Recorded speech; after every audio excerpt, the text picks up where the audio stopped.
안녕하십니까? 네, 만나 뵙게 돼서 반갑습니다. 우리 송정교회 저랑 인연이 좀 있는 교회여서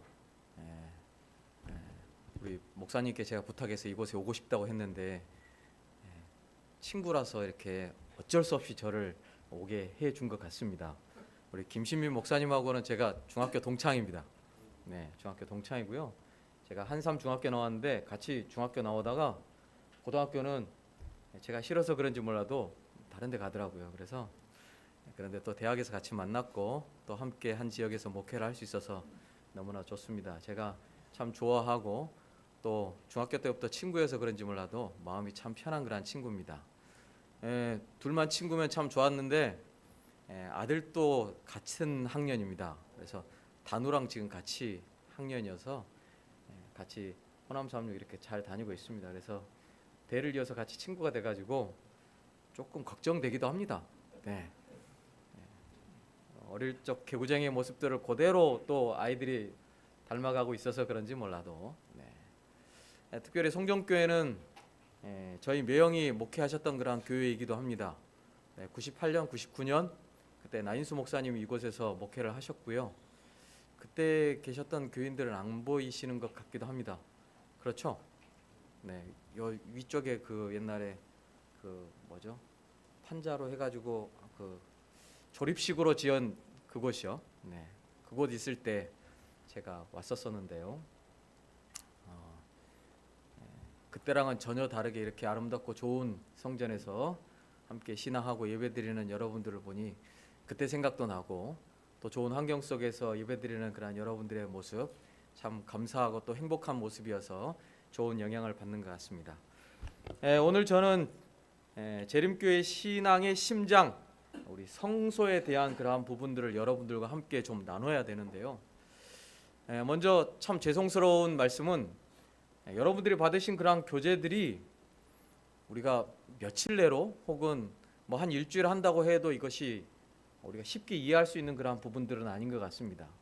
여러분들이 또 읽어보셔서 잘 아시겠지만 내용들이 말하자면 이론적인 그러한 내용들이 꽤 많이 있습니다. 그래서 그런 부분들을 하나하나 설명하고 또 이해하고 하는 데에는 꽤 많은 시간들이 걸리기 때문에 우리 담임 목사님과 더불어 좀 협상을 좀 했습니다. 우리 한꺼번에 이 부분들을 이 시간에 다 우리가 설명하기 어려우니 우리가 주말 시간 동안 이렇게 공부를 하되 연관되어져 있는 그러한 부분들만 또 서론적인 그러한 부분들만 확인하고 각자의 교회에서 또 더 깊이 연구할 수 있는 그런 시간을 좀 가졌으면 좋겠다라고 생각을 했습니다. 그래서 제안을 드렸고 또 우리 담임 목사님께서도 워낙 신학의 조예가 있기 때문에 이런 부분에 대해서 사모님 왜 그러세요? 사모님 제일 좋아하셔야 될 텐데. 네, 그래서 서로 각자의 교회에서 우리가 이렇게 함께 더 깊이 있는 그러한 부분들을 배우는 그러한 방향으로 함께 좀 정했습니다. 그래서 각자의 교회에서 하되 오늘 저녁과 내일은 서론적인 그러한 부분들을 통해서 함께 또 연관되어진 그러한 말씀들을 함께 나누는 그러한 시간을 좀 갖도록 하겠습니다. 뭐 제 소개만 했는데요. 제 가족들 소개를 잠깐 하도록 해도 될런지 모르겠습니다. 저만 알고 있으면 그래서 그런지 몰라도요. 근데 왜 이게 안 넘어가지? 저랑 제 집사람이고요. 저 아이들이 이렇게 있습니다. 첫째 낳았고요. 둘째도 낳았습니다. 셋째, 넷째까지 낳아서 6명 저희 가족입니다. 큰딸은 지금 윤석열 나이로 이제 25되고요. 24이라고 해야 되겠네요.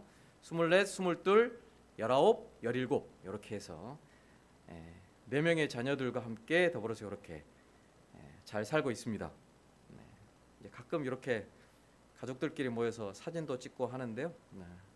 좋은 사진이 있어서 이렇게 한꺼번에 보여드리기 좋아서 이 사진을 좀 선택했습니다. 이렇게 저희 가족들이 4명 이렇게 살고 있는데요. 행복하게 재밌게 살고 있습니다.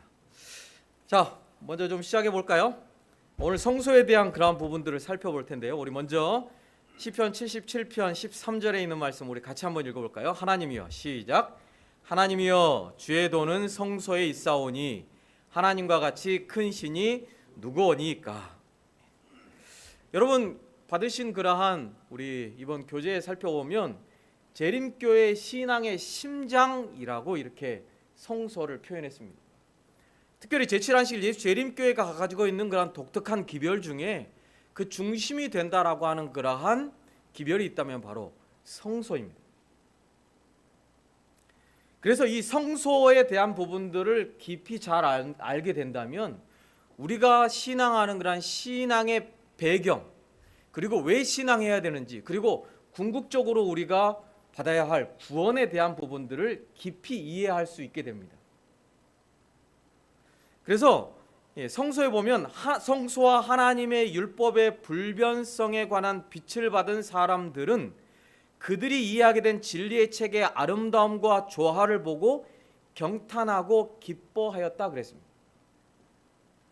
그래서 미국에서 시작된 재림운동을 할 때에 성소 제도에 대한 부분을 깊이 이해했던 우리 초기 재림교인들은 성소 제도에 대한 내용들을 보고 마음속에 벅찬 감동과 기쁨을 받았습니다. 왜요? 이 성소 제도에 대한 부분을 깊이 이해했을 때 우리가 어떻게 구원을 받는지를 그들이 분명하게 깨달았기 때문에 그렇습니다. 계속해서 리뷰 앤 헤럴드에 보면 성소와 그 엄숙한 예식들을 중심으로 이어지는 세대들을 통하여 발전되어야 할 웅대한 진리들이 신비스럽게 직결되어 있었다 이렇게 표현했습니다. 그래서 여러분 신앙에 대한 그러한 부분들, 우리 믿음에 대한 부분들, 특별히 구원에 대한 그러한 부분들을 올바로 이해하기 위해서는 우리가 정말 성소에 대한 그러한 부분들을 깊이 연구해 볼 필요성이 분명히 있습니다. 제가 알고 있기로는 1998년도쯤에 성소 제도에 대한 그러한 부분들을 한번 사경회로 공부했었던 적이 있습니다. 그래서 그때 남대극 목사님이 쓰신 성소에 대한 그러한 책이 있었는데 그때 아마 400페이지 넘는 그러한 성소 제도에 대한 책이 있었는데요. 그걸 일주일 만에 우리가 다 연구해야 하다 보니까 그때는 오전도 하고 오후도 하고 이렇게 저녁도 하고 해서 저도 그때 참석했던 기억이 있는데요. 매우 깊이 있게 다뤘었습니다. 그런데 그렇게 했었지만은 오전, 오후, 저녁까지 했었지만 사실 반도 못 끝내고 끝냈던 기억이 있거든요. 그래서 이 성소 제도에 대한 부분들을 우리가 깊이 다루는 것은 우리들의 신앙에 있어서 특별히 구원에 대한 기쁨을 또 구원에 대한 확신을 받는 데 굉장히 중요한 역할을 하는 것이 바로 성소 제도입니다. 특별히 오늘 1장에 대한 부분은 좀 넘어가고요. 제2장에 나오는 구약의 제사 제도 가운데 특별히 하나님께 제사 드리던 이스라엘 백성들의 제사의 모습, 제사의 형태들 가운데서 오늘 성소를 만들기 전에 구약시대 이스라엘 백성들 이전에 하나님께 예배를 드리던 이스라엘 이전 시대의 제사 제도에 관한 그러한 부분들을 좀 살펴보고 또 그 중에서 특별히 아브라함에 대한 그러한 아브라함이 하나님께 제사를 드리던 제사의 모습들을 통해서 왜 제사가 필요한지 제사의 근본적인 목적이 어디에 있는지를 말씀을 통해 좀 살펴보고자 합니다. 첫 번째 에덴 동산에서 하나님께서 우리에게 에덴 동산을 통해서 보여주시고자 하셨던 것들 가운데 하나가 뭐였냐면 에덴 동산은 하나님께서 사람들과 만나시는 장소였습니다. 하나님께서 아담과 하와를 창조하시고 난 다음에 어디에 오셔서 만나셨죠? 우리 혹시 요거 됩니까? 가능합니까? 네, 되는 것 같습니다. 에덴 동산 아담과 하와 있잖아요. 아담과 하와가 하나님을 만나는 때가 언제였다고 우리는 혹시 여러분들 배우신 적 있습니까? 아담과 하와가 맨날 하나님과 함께 하긴 했었습니다만 실제적으로 하나님과 함께 동행하던 때가 언제였을까요? 가끔 성경에 보면 우리가 잘 알잖아요. 서늘할 때 하나님께서 오셔가지고 뭐 했어요? 아담과 하와를 만나셨습니다. 특히 언제? 왜 안식일이에요? 안식일은 하나님과 사람이 만나는 그러한 시간입니다. 시간적으로도 만나지만 에덴 동산은 하나님과 사람이 직접 같은 한 장소에 있는 것이었습니다. 출애굽기에 살펴보면 하나님께서 사람으로 하여금 성소를 지으라고 명령하신 그 명령이 무엇 때문에 그랬어요? 내가 그들과 함께 거할 장소를 지으라고 한 거였어요. 왜? 인간이 죄를 짓기 전에 먼저 하나님은 사람들과 함께 거하셨는데 무엇 때문에? 죄 때문에. 죄 때문에 하나님께서 사람들과 함께 계실 수 없었어요. 왜? 사람들과 함께 있으면, 하나님이 사람과 함께 있으면 사람이 어떻게 되니까요? 소멸하기 때문에 그렇습니다. 그래서 성소를 지으러 가신 하나님의 분명한 목적은 뭐였냐면 하나님이 사람들과 함께 있기 위하여 그랬어요. 왜요? 죄 짓기 전에 어디에 있을 때처럼? 에덴 동산에 있을 때처럼. 그래서 우리가 잘 아는 것처럼 우리가 좀 더 살펴보겠지만 예수님께서 이 땅에 오실 때 예수님의 이름, 나실 이름에 대한 부분을 뭐라고 했죠? 임마누엘이라고 했습니다. 그 임마누엘의 뜻이 뭐죠? 함께 하시는 하나님이라는 뜻입니다. 그래서 예수님께서 이 땅에 오신 것은 뭐 때문에 오셨어요? 죄 짓기 전에 인간과 더불어서 함께 하셨던 그 하나님이 사람의 몸을 빌어서 육체를 가지시고 우리와 함께 하기 위하여 이 땅에 오신 것입니다. 그래서 이 성소 제도의 가장 모델이 되는 그 모델이 어디냐면 바로 이 에덴 동산입니다. 그래서 하나님이 사람들과 함께 있는 곳이 어디였어요? 에덴 동산입니다. 그런데 죄로 인하여 어떻게 됐어요? 하나님이 사람들과 함께 계실 수가 없었습니다. 그래서 하나님이 사람들과 함께 계시지는 못하지만, 같은 공간에 계시지는 못하지만 하나님이 그들과 함께 있다고 하는 것을 나타내어지는 것이 바로 우리 믿음의 조상들의 삶의 모습들 가운데서 그들이 옮겨가면서 그들이 항상 뭐 했어요? 하나님께 제사를 드렸어요. 마치 아담과 하와가 죄로 인하여 에덴 동산에서 쫓겨났을 때에 그들이 에덴 동산 동편에 뭘 세우고 제단을 쌓고 그곳에서 예배를 드리던 것처럼. 왜요? 우리가 예배를 드리고 제사를 드린다는 것, 그것이 뭐예요? 하나님과 함께 있는다는 거예요. 그래서 이 성소가 마련되기 전에 그들은 언제나 뭐였어요? 하나님과 함께 있음을, 하나님이 우리와 함께 계시기를 바라는 마음으로 뭘 드렸어요? 제사를 드렸어요. 제사를. 그래서 뭐 이런 부분들을 하나하나 이제 우리가 잘 아는 것처럼 이런 뭐 제단의 사용이나 제사의 종류나 제물이나 제사장의 역할이나 이런 부분들은 우리가 이 성경, 우리 교재를 통해서 하나하나 좀 자세히 짚어보고 넘어갈 필요성은 있습니다. 그러나 이때에 우리에게 중요하게 생각되어지는 하나의 중요한 의미가 있는데요. 여기 나와 있는 말씀들을 한번 좀 읽어볼까요? 부족장들은, 시작. 부족장들은 특정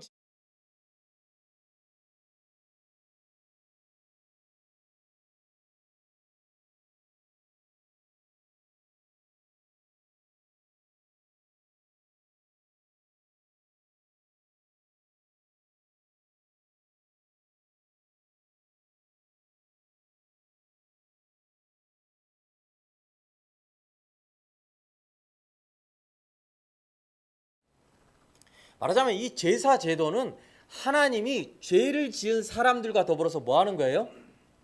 함께 하시는 거였습니다. 그래서 우리 믿음의 선조들의 삶의 모습들을 살펴보면 뭐 합니까? 끊임없이 그들과 함께 거하고 그들과 함께 역사하시는, 특별히 믿음의 조상들, 특별히 고대 우리 믿음의 조상들은 하나님으로부터 뭘 듣기도 했어요? 하나님의 음성을 듣기도 했었습니다. 그것을 통해서 하나님이 나와 함께 하시는구나 라고 하는 것을 그들이 깨닫게 됐다는 얘기죠. 함께 계시는 하나님을 그들이 친히 경험했습니다. 우리 성종교회 성도들께서는 하나님이 여러분들과 함께 하신다는 것을 여러분 경험하며 살고 있습니까? 뭐 고개만 이렇게 잘 끄덕이시면 네. 맞습니다. 하나님께서 함께 하시는 것. 결국 이것이 뭐냐면 복음이고 우리의 구원이거든요. 다른 부분들은 좀 넘어가고요. 특별히 부족장 시대에 있어서 중요한 세 가지의 제사가 나옵니다. 우리 교재에 잘 나타나 있는데요. 첫 번째 나오는 가인과 아벨의 제사, 우리가 너무나도 중요하게 여기는 그런 가인과 아벨의 제사지요. 네, 이 부분을 통해서 하나님이 원하시는 제사에 대한 그러한 부분들을 살펴볼 수가 있습니다. 또 노아의 제사를 통해서 우리가 살펴볼 수 있는 것들이 참 많이 있죠. 특별히 구원에 대한 경험을 이 노아의 제사를 통해서 우리가 살펴볼 수가 있게 됩니다. 그런데 제가 오늘 좀 살펴보고자 하는 그러한 부분 가운데 하나인 아브라함의 제사에 대한 것입니다. 아브라함의 제사. 저는 그래서 이 부분에 대한 것을 조금 더 깊이 있게 좀 다루고 싶어서 창세기 22장에 있는 그러한 내용들을 가지고 하나님께서 아브라함에게 그 아들 이삭을 번제로 드리라고 하는 그러한 이 부분에 대한 내용들을 통해 하나님이 왜 제사를 드리라고 했는지, 또 그 제사의 목적은 무엇?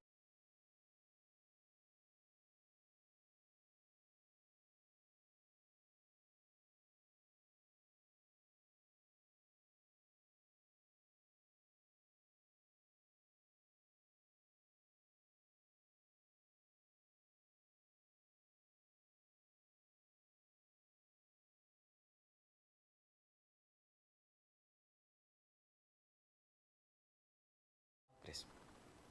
여러분, 이 창세기 22장에 있는 내용들 잘 알고 계시죠? 아브라함에게 이삭을 번제로 드리라라고 하는 이 이야기를 하나님께서 아브라함에게 했을 때 아브라함의 마음은 어땠을까요? 여러분, 어땠을 것 같습니까? 우리 성경교인들은 많이 피곤하신가 봐요. 지금 이제 배가 고파, 짜증도 나고, 그죠? 그래서 별로 대답하고 싶은 마음이 없어. 아들 있으신 분 있습니까? 우리 금방 최수연 야구 선수에 대한 얘기 조금 들었는데요. 부럽습니다. 아들이 굉장히 유명해서. 네. 아들 갖고 계신 분, 우리 장로님 아들 있습니까? 없습니까? 있습니까? 아들이 몇 명입니까? 한 명입니까? 딸은 있습니까? 딸은 몇 명입니까? 한 명입니까? 아들, 딸 잘 낳으셨네요. 제가 이렇게 아까 보여드렸잖아요. 제가 딸 낳고 아들 낳았거든요. 그래서 다 물어보기를 아들 낳으려고 계속 낳구만 이런 얘기를 해요. 제 아들 낳으려고 계속 딸을 낳았을까요? 다들 그렇게 오해를 많이 하시는데 사실 그렇지는 않습니다. 네.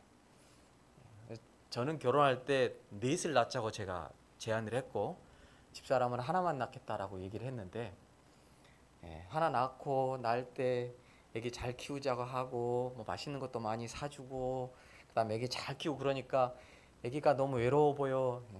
시골로 이렇게 목회를 돌다 보니까 그래서 하나 더 필요한 것 같아. 그래가지고 또 하나 낳고 둘만 있으니까 그래도 재미있긴 한데 그래도 또 있으면 좋을 것 같아. 그래서 또 낳다 보니까 아들까지 낳은 거지. 네. 그래서 목회자는 옛날에 지금은 뭐 자녀 수당 뭐 이렇게 그런 거 없지만은 그때는 4명까지 자녀 이렇게 보조 혜택이 있어서 4까지는 낳아야 된다. 그렇게 해가지고 제가 4 낳았습니다. 네, 넷째가 이제 아들이어가지고 제가 그런 오해를 많이 받는데 아브라함이 아들을 낳을 때 이삭의 나이가 몇 살이었죠? 목소리가 별로 안 좋으신 거예요. 뭐 크게 얘기하셔도 되는데 뭐 제가 선물을 갖고 왔어야 됐을까요? 근데 참 재밌는 것은요. 하나님이 아브라함에게 말씀하실 때가 뭐라고 이렇게 말씀하시냐면요. 내 아들, 내 사랑하는 독자라고 얘기했어요. 이삭을 지칭할 때 뭐라고요? 네 아들, 다른 사람 아들 아니고요. 너의 아들. 그 다음에 말썽꾸러기 말 안 듣고 그래서 짜증나고 화나는 정말 별로 안 좋아하는 아들이 아니라 어떤 아들이요? 사랑하는. 그 다음에 아들이 여러 명 있다고 얘기하지 않으셨습니다. 뭐라고요? 독자라고 말씀하셨어요. 뭔가 중요한 거 하나님께서 바치라고 말씀하시는데 그 중요한 것이 얼마나 중요하고 소중하고 가치 있는 것인지를 콕콕 집어가면서 뭐라 그래요? 그거 나한테 바치라 그래요. 그거 나한테 바치라. 여러분 이렇게 말하면 아브라함이 바치고 싶어도 어때요? 조금 더 아까울 것 같아요. 뿐만 아니라 하나님께서는 의도적인 반복을 통해서 이삭을 독자라고 칭하시면서 분명히 약속하신 것처럼 창세기 15장부터 나오는 너의 대후손을 이을 아들을 분명히 주겠다고 했고, 그 아들은 누구밖에 없다는 사실을 계속해서 반복해요. 이삭밖에 없다는 사실을 계속 반복하시기는 하는데 그 아들을 뭐라 그러는 거예요? 바치라는 것입니다. 성경에 보면 그를 어떻게 하라 그랬냐면 그를 번제로 드리라 그랬어요. 번제 뭐 하는 거죠? 태워서. 여러분 하나님이 어떤 하나님이신데 이런 말씀을 하실까요? 정말 내 아들, 내 사랑하는 독자를 드리라고 하는데 그 아들을 어떻게 하라고요? 태워서. 하나님께서 그 아들을 이렇게 번제로 드리라고 하면 이게 진짜 하나님일까 아닐까를 갖다가 아브라함은 어떻게 할까요? 고민하게 되겠죠. 이게 진짜 하나님께로부터 온 것일까? 고대 시대에는 이런 번제로 사람을 인신 제사를 드리는 것이 굉장히 많았다는 것이 고고학적인 발굴에 의하면 많이 나옵니다. 우리가 잘 아는 이 구약 시대에 나오는 몰록이라고 하는 그러한 신인데요. 이 몰록은 이렇게 그 신 이 발 밑에 저렇게 불을 지펴 가지고 그 손을 갖다가 쇠로 만들어서 뭐예요? 벌겋게 달굽니다. 그렇게 해 가지고 뭐예요? 그 위에 자기의 자녀를 올려서 태워요. 그렇게 제사를 드리는 것입니다.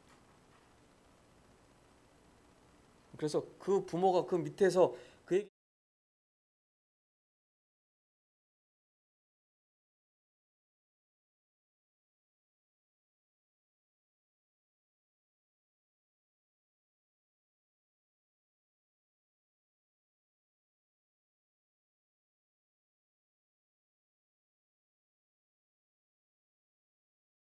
과 슬픔이 들리지 않고 큰 소리로 예배를 드리도록 하는 것이었습니다. 하나님께서 예배를 드리라고 하신 하나님의 방법과는 전혀 맞지 않는 그러한 부분들이 굉장히 사탄은 이러한 제사 제도를 통하여 하나님께 예배를 드리던 제사의 형태가 왜곡되어지고 하나님 그분의 분명한 뜻이 왜곡되어지도록 만든 것이 사단의 방법이었습니다. 그래서 고대 발굴에 보면 이 고고학적인 발굴에 보면 수많은 제사를 드리던 신전 안에 많은 그러한 이런 토기들이 나오는데요. 이 토기들 안에 보면 짐승의 뼈들도 많이 나오지만 뭐도 많이 나오냐면 어린아이의 뼈들이 굉장히 많이 나와요. 그래서 인신 제사가 분명하게 있었다는 사실을 보여줍니다. 그러면 우리나라도 인신 제사가 있었을까요, 없었을까요? 여러분 잘 아시는 심청전 같은 거, 제가 이 곡성에서 목회를 했었는데요. 심청전도 뭐예요? 인신 제사예요, 인신 제사. 그래서 또 신라 시대에 나오는 이 에밀레종 같은 경우 그 종이 소리가 안 나니까 뭐예요? 달구는 센 물에 아이를 바치면 뭐 한다고요? 이게 다 뭐의 종류예요? 인신제사의 종류. 인신제사의 종류. 여기 드리는 제사의 종류들은 어떤 구원에 관한 그러한 내용이 아니에요. 그런데 하나님께서 이렇게 아브라함에게 이러한 그의 아들을 갖다가 바치라고 하는 그러한 말씀을 들었을 때 아브라함 어떤 생각이 들었을까요? 부자 선지자 148페이지에 보면 그것은 그에게 도저히 불가능한 일처럼 보였다 그랬어요. 왜요? 정말 사랑하는 아들이니까요. 여러분 그렇게 하라면 하겠습니까? 심지어 부자와 선지자에 보면 아브라함은요 자신이 기만을 당했을 것이라고 믿도록 유혹받았다 그랬어요. 이 기별은 누구의 기별이 아니다? 하나님께로부터 온 기별이 아니다라고 그는 유혹받았어요. 왜요? 하나님은, 그가 알고 있는 하나님은 그런 하나님이 아니시니까요. 그래서 그는 의심과 고민 중에 그는 땅에 엎드려 이 무서운 의무를 수행해야 할 것인지 주어진 명령의 확실성을 알고자 이전에 결코 그같이 해본 적이 없는 간절한 기도를 드렸다 그랬어요.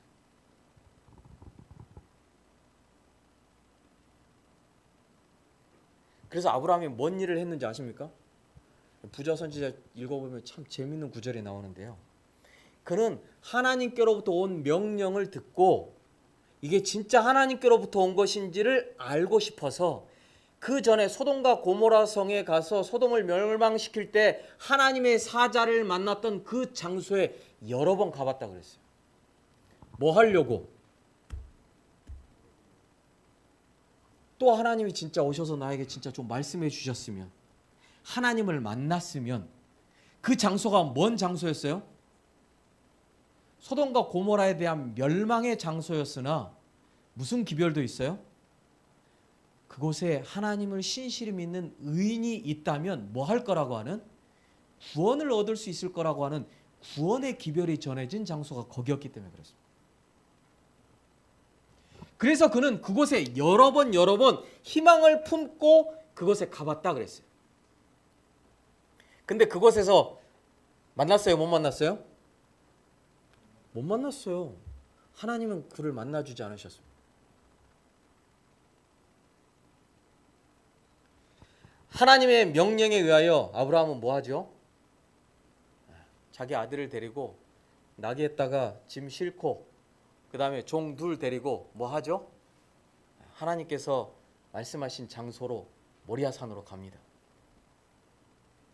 그가 3일 길을 여행했다 그랬습니다. 여행하는 동안 내내 그는, 부자 선지자를 살펴보면 그는 끊임없이 하나님께서 진짜 이 말씀을 하셨는지 듣고 싶어서 간절하게 기도했다 그랬어요. 진짜입니까 하나님? 그리고 셋째 날 아침에 일어났을 때 모리아산 위에 구름이 잔뜩 있고 하나님의 신이 임해 있는 것을 보고 마지막까지 그것을 확인하기 위하여 종 둘을 내려다 놓고 짐을 지고 아들과 함께 어디에 가죠? 모리아산으로 올라갑니다. 부자 선지자 151페이지 보면요, 그의 아들과 하인들이 자고 있는 동안에 그는 기도로 밤을 지새우며 아직도 어떤 하늘의 사자가 찾아와서 시험은 이것으로 넉넉하며 청년은 아무런 해를 받지 않고 그의 어머니에게 돌아가게 될 것이라고 말해주기를 바랬다 그랬어요. 근데 그렇게 하지 않았습니다.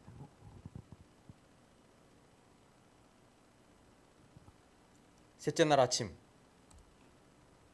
창세기 22장 5절에 보면 그는 그의 종들에게 말하기를 내가 아이와 함께 저기 가서 경배하고 너희에게로 돌아오리라 라고 얘기했습니다.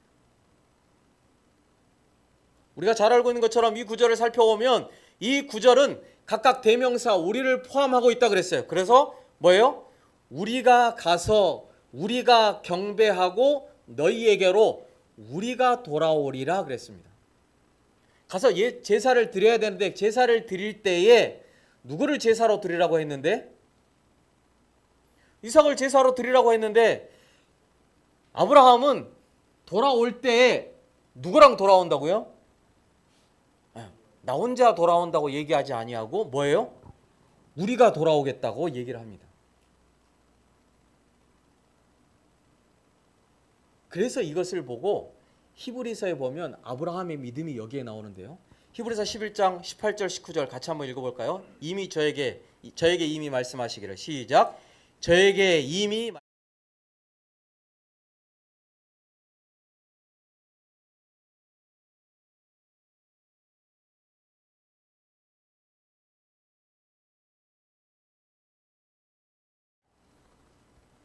아브라함에게 있었던 믿음이 이 믿음이었어요. 내가 하나님께 내 아들 이삭을 번제로 드리면 하나님께서 뭐 하시겠다고요? 죽은 자 가운데서 능히 다시 살리실 줄로 생각한지라. 이 히브리서 11장에 나오는 믿음의 조상들에 관한 이야기 가운데 아브라함에 대한 믿음이 여기에 나옵니다.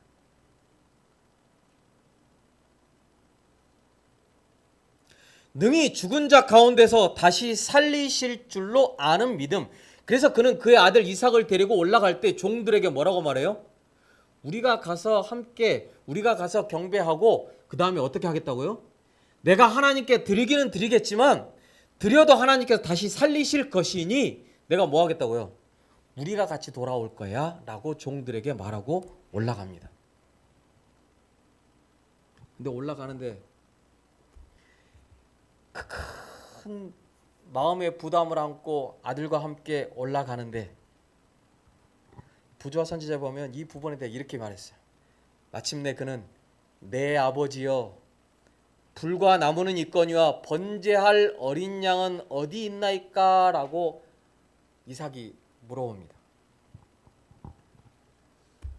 부조 선지자에는 얼마나 이 부분에 대한 것을 너무나 자세하게 또 그 감정까지 잘 묘사했는데요. 오, 이 얼마나 무서운 시험이었는가. 내 아버지여란 사랑스러운 말이 얼마나 아브라함의 마음을 찔렀던가. 그러나 아직은 아니었다. 그는 지금은 그에게 말할 수 없었다 그랬어요. 여러분 20년 다 커온 그 아들, 부조 선지자를 좀 자세히 잘 읽어볼 필요성이 있습니다. 그가 얼마나 그 아들을 사랑했는지. 이때 나이, 이삭의 나이가 20살, 아주 꽃다운 청년이었다고 그랬어요. 세상의 모든 것을 다 가진, 세상에 부러울 것이 하나도 없는 정말 족장의 모습을 다 갖춘 사람이 누구였냐면 아브라함이었다고 그랬어요. 그런데 그 아들이 뭐라고 해요? 함께 모리아산으로 올라가는데 내 아버지여 그래요. 대충 그런 거 아니고 내 아버지여. 한번 들어보셨을 텐데요. 한번 여보세요? 여보세요? 지금 어디야? 일하고 있지 지금. 그래? 응. 밥 먹었어? 응. 뭐하고 먹었어? 밥이 없어도 만두 먹어. 아 밥이 없어갖고 만두 먹었어? 아빠, 샤이 왜 떨어졌어, 샤이? 차에 사과. 응. 아니, 샤이. 응? 샤이 왜 떨어졌냐고. 뭐가 떨어졌냐고? 아니, 샤이. 샵? 마이크를 왜 못 알려요? 뭐라고? 아니, 마이크를 왜 못 알려냐고. 말귀를 좀 알아. 그럼 더 크게 귀를 뚫어, 빨리. 다시 한번 얘기해 줘봐. 왜 샤이 다 떨어졌죠? 아 쌀이 왜 떨어졌냐고? 응. 아 쌀이 그때 돈이 없어갖고 못 시켰어 쌀을. 그래? 쌀이 안 떨어지게 해야지. 알았어. 다음부터는 쌀이 안 떨어지게 아빠가 잘 준비해 놓을게. 딸이 저렇게 얘기하면 아빠가 어떻게 해야 되죠? 목사님 지금 이거 배터리가 다 돼가는 것 같습니다. 괜찮습니까? 네, 괜찮대요. 네. 아 빨리 끝내면 됩니까? 큰일 났네. 이 사랑스러운 딸이 이렇게 얘기하면 어떨까요? 거기 아들이시죠? 네. 네. 아들이 이런 말을 하고 하면 아빠는 어떻게 해야 되죠? 제가 젊었을 때 우리 애기들이 갓난 애기일 때 제가 사경회나 전도회를 잘 못 갔어요. 왜냐하면 우리 큰 딸이 아빠 없으면 잠을 안 잔다 그래가지고 딸을 놔두고 가기가 뭐해서 목회자 협의회도 저기 전라북도 뭐 이런데 뭐 진도 이런데 있어도 목회자 협의하다가 10시쯤 저기 집에 가서 잠 자고 다시 새벽에 일찍 일어나가지고요 또 다시 저기 화순 미스바 연수원 가고 막 이런 걸 많이 했습니다. 사경에 그때는 막 일주일씩 했잖아요. 그래서 저녁에 9시에 끝나면 안 자고 또 집에 가서 자고 또 다음날 또 가고 그럼 많이 했거든요. 저는 아브라함의 마음을 좀 아이들을 키우면서 그런 것들을 많이 경험했습니다. 그 아들이 그렇게 얘기하면 어떻게 해야 돼요? 뭔가 다 해주고 싶잖아요.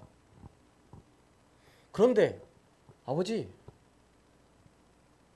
우리가 다 장작도 준비하고 다른 재물들 다 준비했는데 뭐가 없어요? 우리가 평소에 하던 대로 양이 없어요. 아버지 양 어디 있습니까?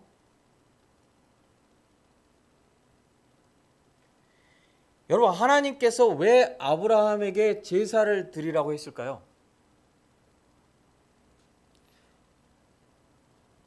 여기 중요한 질문입니다. 하나님께서 왜 아브라함에게 그 아들 이삭을 왜 제물로 번제로 드리라고 했을까요? 대답해 보세요. 믿음을 확인하기 위해서. 그것도 궁극적인 목적이 있습니다만 또 다른 목적이 하나 있어요. 제사의 목적이 뭐죠? 제사의 목적은 죄의 해결입니다.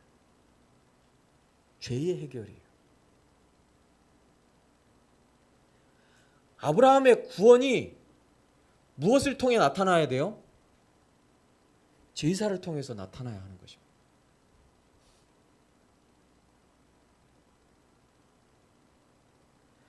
말하자면 그의 아들이 희생함으로 누가 구원을 받는 거예요? 자신이 구원을 받는 것입니다. 여러분, 자녀들을 갖다 우리가 뭐라고 생각하죠? 내 생명을 내어 주고라도 구해야 될 게 누구예요? 자식인데 아브라함이 그의 아들 이삭을 번제로 드리고 누가 구원함을 받아요? 자기가 구원함을 받아야 돼요. 하나님의 명령입니다.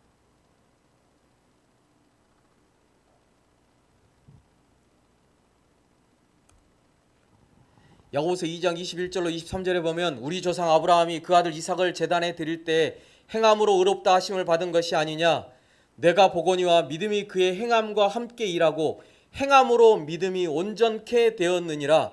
이에 경에 이른 바 아브라함이 하나님을 믿으니 이것을 의로 여기셨다는 말씀이 응하였고 그는 하나님의 벗이라 칭함을 받았나니 그랬어요.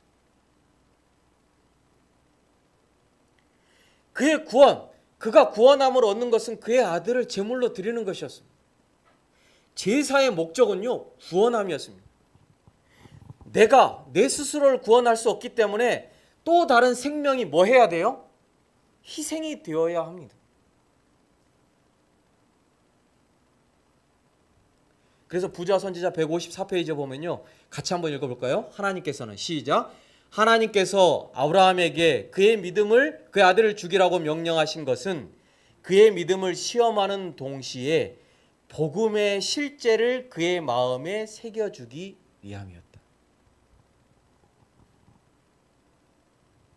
제사를 드리는 것, 하나님께 예배를 드리는 것의 목적이 뭐였다고요? 복음이었어요. 우리가 구원함을 받는 것입니다. 그래서 그 실제 대신 예수님께서 이 땅에 오심으로 우리가 뭘 받는 거예요? 우리 대신, 나 대신 생명을 내어주셨으므로 우리가 뭘 받는 거죠? 구원함을 받는 것입니다. 구약의 제사 제도의 가장 중요한 목적은 여기에 있었습니다.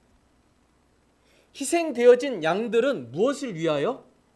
나의 생명을 대신하는 것이었거든요.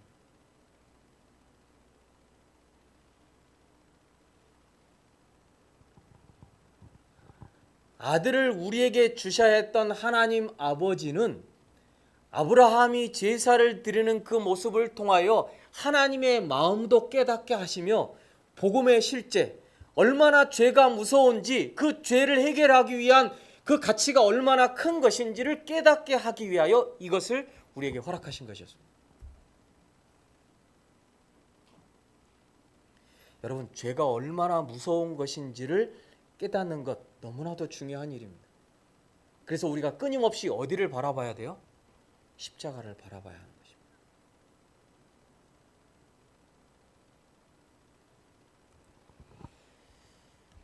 것입니다. 네, 독일 저가항공사 저먼윙스 여객기가 추락했습니다. 스페인 바르셀로나에서 이륙해 독일 디셀도르프로 가던 길이었는데요. 네, 프랑스 남부 알프스 지역을 지나던 여객기는 갑자기 급강하하면서 추락해 탑승자 150명이 모두 숨진 것으로 보입니다. 추락한 독일 저머닝스 여객기는 추락 당시의 충격을 말해주듯 동체가 산산조각 났습니다. 네, 추락한 곳이 해발 2,000m 높이의 험준한 산악 지역이어서 수색과 구조 작업에 어려움을 겪고 있습니다. 홍성기 기자입니다. 2015년 3월 24일 바르셀로나를 출발해서 독일 디셀도르프 국제공항으로 가는 저먼윙스 9525편의 추락사고가 발생했습니다. 이 비행기는 추락하면서 산산조각으로 부서졌고 여객기에 탔던 모든 승객들이 다 사망을 했습니다.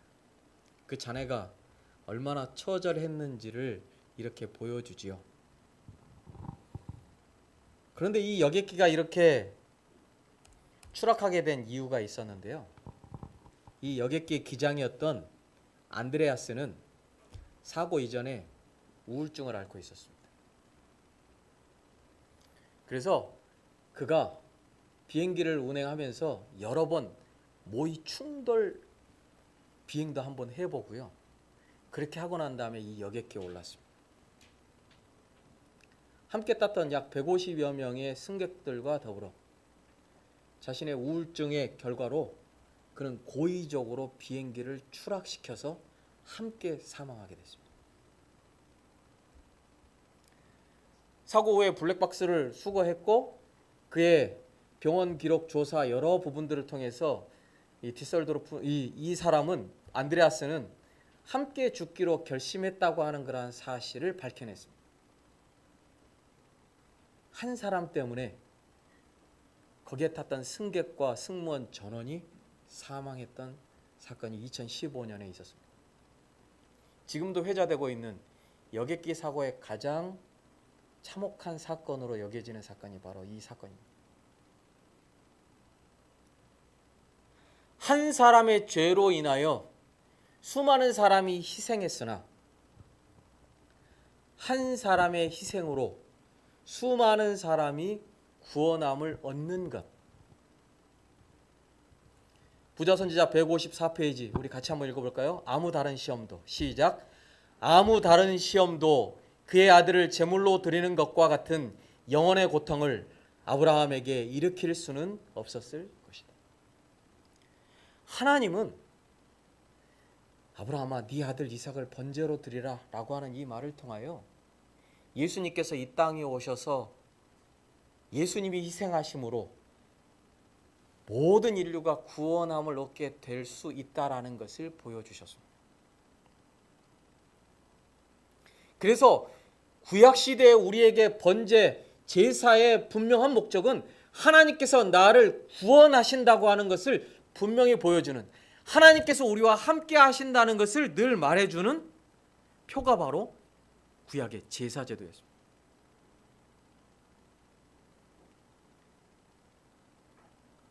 오늘날의 제사제도는 여러 다른 그러한 모습으로 많이 나타나고 있지요.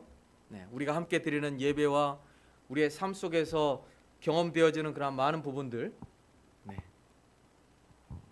마찬가지로 그런 모든 부분들이 다 우리가 지금 하나님을 믿고 하나님의 말씀에 순종하고 하나님께 예배드리는 그러한 예배의 형태로 우리가 드러나고 있습니다. 여러분, 하나님께서 우리를 얼마나 사랑하시는지 아브라함의 이 제사를 통하여 우리로 하여금 다시 깨닫고 우리를 여전히 부르고 계신다는 사실, 여러분 그 하나님의 사랑을 기억하게 되시기를 간절히 소망합니다. 구약에 있는 제사 제도는 하나님의 그 놀라운 희생, 사랑을 우리에게 다 보여주고 있는 것입니다.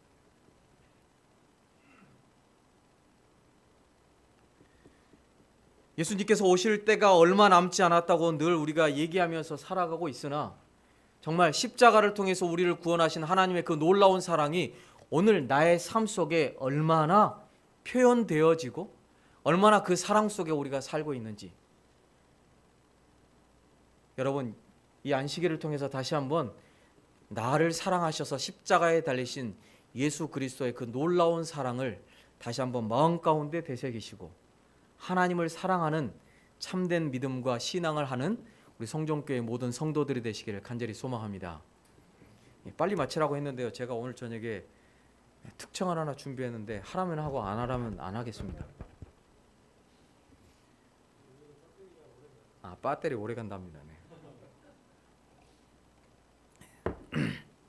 제가 좋아하는 참인데요, 여러분들도 다 좋아하시는 그런 참이라고 생각되어집니다. 하려고 했는데 하지 말라고 그랬나? 이걸로 하려 했더니 이게 이것도 배터리가 나갔어요. 그래서 저기 송종교 저기 배터리 정말 많이 있는데, 이거 한번 끄고요.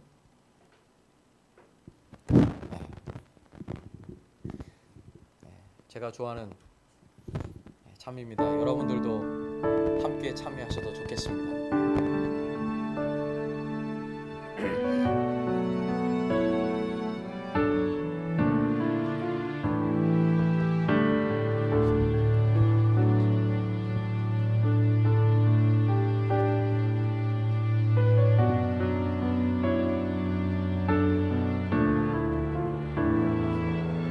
나를 지으신 이가 하나님, 나를 부르신 이가 하나님,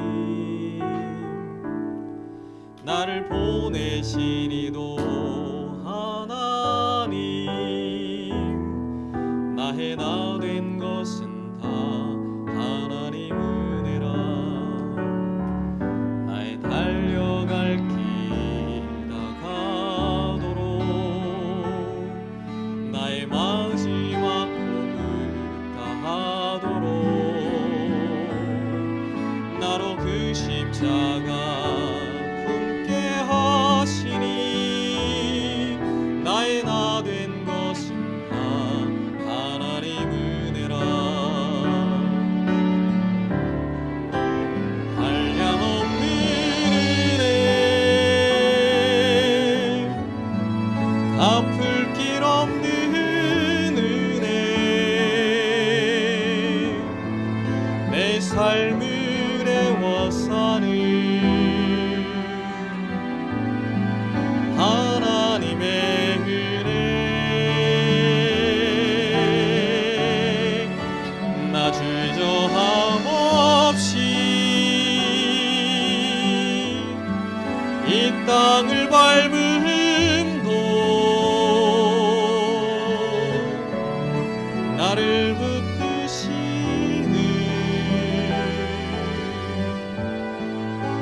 하나님의 은혜.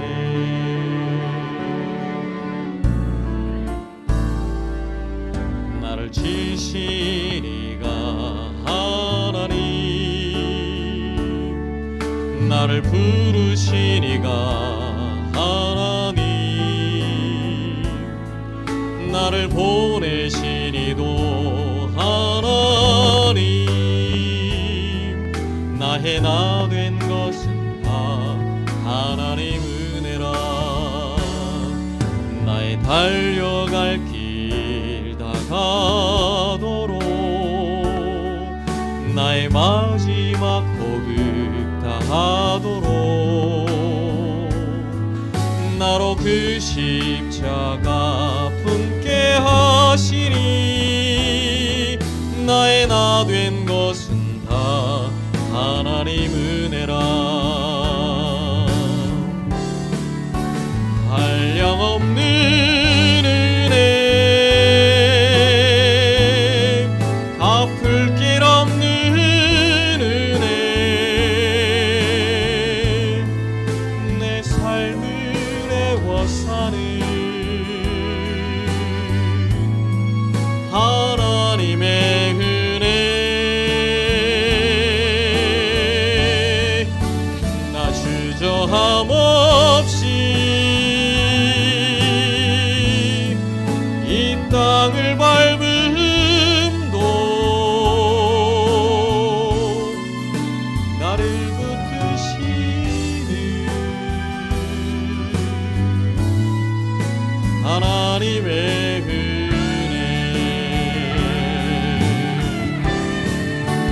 한량없는 은혜, 갚을 길 없는 은혜, 내 삶을 애워사는 하나님의 은혜. 나 주저함 없이 이 땅을 밟음도 나를 붙드시는 하나님의 은혜.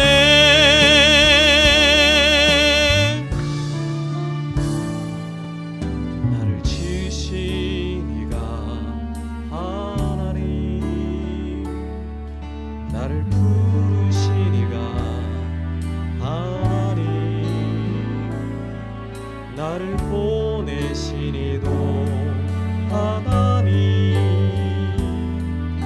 나의 나 된 것은 다 하나님 은혜라. 나의 나 된 것은 다 하나님 은혜라.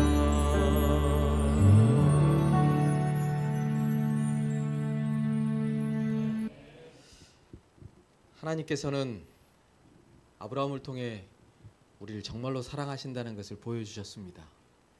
구약의 제사제도는 우리를 구원하시는 하나님의 사랑을 표현한 것입니다. 보았느냐? 저렇게 죽어가는 저 고통스럽게 울부짖는 저 짐승의 모습을 보았느냐? 너의 죄로 인하여 여러 아픔이 있지만 내가 너를 대신해서 너를 구원하겠다고 말씀하신 것이 구약의 제사제도입니다. 이것이 이제 점점 발전되어져서 성소의 모습으로 우리에게 나타나 있는 것입니다.